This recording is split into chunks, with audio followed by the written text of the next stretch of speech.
दोस्तों छत्तीसगढ़ में BEd course में एडमिशन के लिए सेकेंड फेज की काउंसलिंग 23 दिसंबर 2020 से स्टार्ट हो चुके हैं। आप में से बहुत से सब्सक्राइबर के कमेंट्स आ रहे थे कि किस तरह से आपको सेकेंड फेज की काउंसलिंग में पार्टिसिपेट करना होगा, क्या आपको दोबारा से न्यू रजिस्ट्रेशन करने होंगे, क्यों आप अपने पुराने आईडी और पासवर्ड के थ्रू लॉगिन नहीं कर पा रहे हैं, क्या आपको दोबारा से शुल्क जमा करने होंगे। तो इस तरह के सारे सवालों का जवाब आज आपको इस वीडियो में मिलने वाला है। Hello guys, this is Krishna, welcome back my YouTube channel Journey Tech Tube. चलिए वीडियो शुरू करते हैं।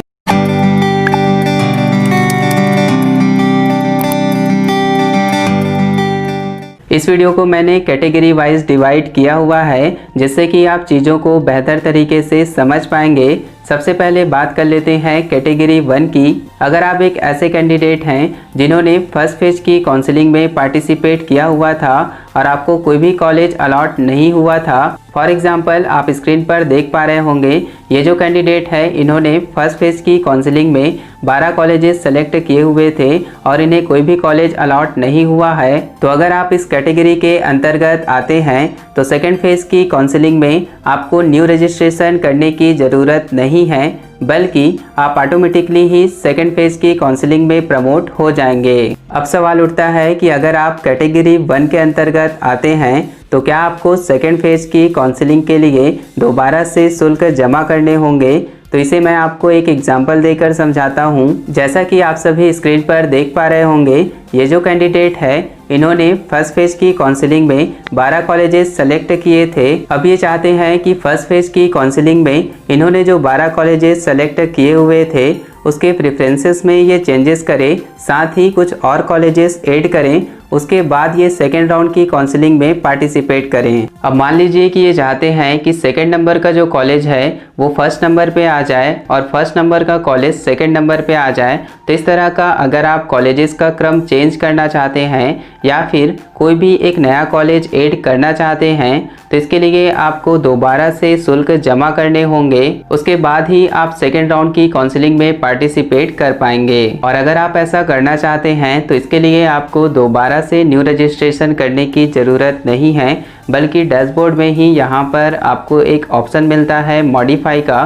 सिंपली आपको इस ऑप्शन पे क्लिक करना है। उसके बाद शुल्क जमा करके आप अपने कॉलेजेस के प्रेफरेंसेस को चेंज कर सकते हैं या फिर कोई नया कॉलेज भी ऐड कर सकते हैं। लेकिन अगर आप ऐसा कोई चेंजेस नहीं करना चाहते हैं तो आपको दोबारा से शुल्क जमा करने की ज़रूरत नहीं है। आप सेकेंड राउंड की काउंसलिंग में ऑटोमेटिकली प्रमोट हो जाएंगे। अब बात करते हैं सेकेंड कैटेगरी की। अगर आप एक ऐसे कैंडिडेट हैं जिन्होंने फर्स्ट फेज की काउंसलिंग में पार्टिसिपेट किया हुआ था और आपको कोई कॉलेज अलॉट हुआ हो लेकिन आप उस कॉलेज में एडमिशन नहीं लेना चाहते थे, तो अगर आप इस कैटेगरी के अंतर्गत आते हैं तो इसके लिए आपको एक काम ये करना था कि आपको अपने आईडी और पासवर्ड के थ्रू लॉगिन करना था और उसके बाद जो भी कॉलेज आपको अलॉट हुआ था वहाँ पर एडमिशन को कैंसिल करना था। अब सेकेंड कैटेगरी के अंतर्गत दो टाइप के कैंडिडेट्स मिल रहे हैं। टाइप 1 के अंतर्गत ऐसे कैंडिडेट्स मिल रहे हैं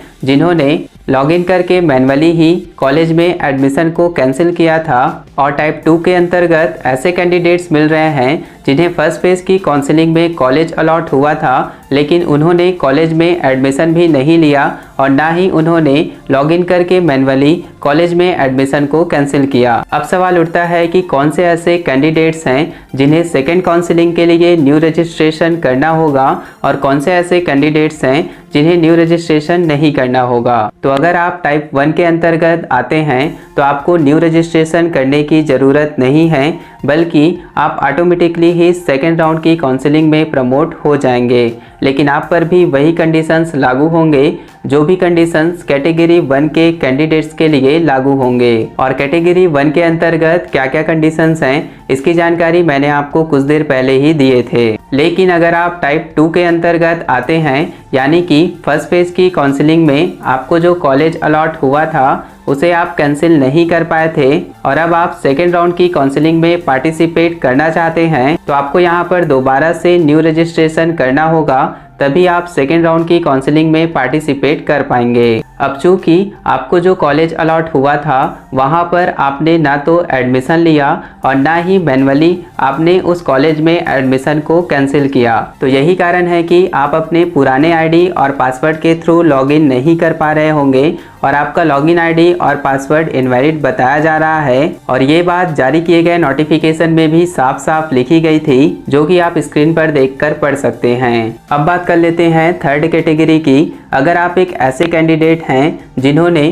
फर्स्ट फेज की काउंसलिंग में पार्टिसिपेट किया हुआ था और आपको कोई कॉलेज अलॉट हुआ था, उसके बाद आपने मैन्युअली लॉगिन करके कॉलेज में एडमिशन को एक्सेप्ट कर लिया था, लेकिन आपने उस कॉलेज में एडमिशन नहीं लिया और अब आप चाहते हैं कि सेकेंड राउंड की काउंसलिंग में पार्टिसिपेट करें, तो मैं आप सभी को बता दूं फ्रेंड्स, अगर आप कैटेगरी 3 के अंतर्गत आते हैं तो आपको दोबारा से न्यू रजिस्ट्रेशन करना होगा, क्योंकि नोटिफिकेशन में ये बात बताई गई थी। अगर आप ऐसा करते हैं तो आप काउंसलिंग प्रोसेस से बाहर हो जाएंगे और आपको दोबारा से न्यू रजिस्ट्रेशन करना होगा। कैटेगरी वाइज मैंने जो भी कंडीशंस बताए हैं वो सारे कंडीशंस थर्ड फेज की काउंसलिंग में भी लागू होंगे। उम्मीद है आपको सारी बातें समझ आई होंगी। अगर आप लेटेस्ट अपडेट पाना चाहते हैं तो उसके लिए आप टेलीग्राम चैनल को ज्वाइन कर सकते हैं। अगर अभी भी आपके मन में कोई सवाल है तो आप नीचे कमेंट्स करके पूछ सकते हैं। वीडियो अच्छा लगा तो इसे लाइक और शेयर जरूर करिएगा फ्रेंड्स। साथ ही चैनल को सब्सक्राइब करना ना भूलिएगा। मिलते हैं अगले वीडियो के साथ, तब तक के लिए अपना ख्याल रखिए। जय हिंद, वंदे मातरम।